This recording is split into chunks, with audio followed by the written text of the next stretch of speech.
Hi friends, మీరు మీ ఇంట్లో ఉండేటటువంటి టీవీ రిమోట్ కానీ, ఫ్యాన్ రిమోట్ కానీ, సౌండ్ సిస్టమ్ రిమోట్ కానీ, ఏసీ రిమోట్ కానీ, ఇలా మీ ఇంట్లో ఉండే మీరు రిమోట్ తోటి ఆపరేట్ చేసి ఏ రిమోట్ అయినా కూడా ఈ మీరు ఈ స్మార్ట్ మొబైల్లో ఈజీగా మీరు అది పనిచేస్తుందా లేదా అనేది మీరు తెలుసుకోవచ్చు. నేను ఎలా మీకు చూపిస్తాను చూడండి.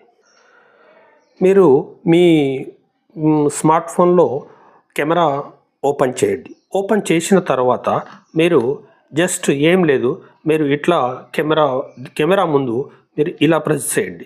చూడండి, మీకు దీంట్లో ఫ్లాష్ కనపడుతుంది, ఎల్ఈడి ఫ్లాష్.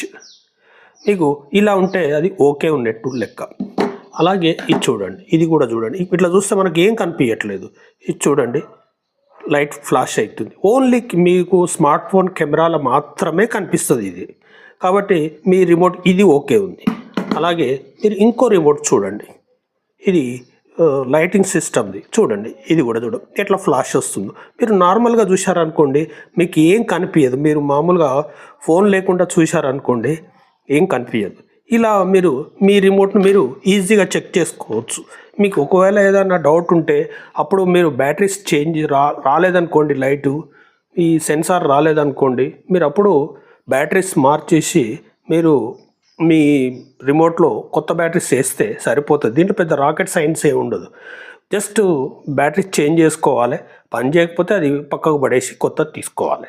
లేదా జస్ట్ ఏదన్నా ఆ సెన్సార్ లూజ్ కాంటాక్ట్ ఏదన్నా వస్తే మీరు ఈజీగా మార్చుకోవచ్చు. అలాగే మన ఛానల్ సబ్స్క్రైబ్ చేయండి. ఇలాంటి ఐడియాస్ నేను ఇస్తూ ఉంటాను. మీరు ఒక లైక్ చేయండి. లైక్ చేస్తే ఇది ఎక్కువ మందికి పోతుంది, ఈ నాలెడ్జ్ ఎక్కువ మందికి తెలుస్తుంది.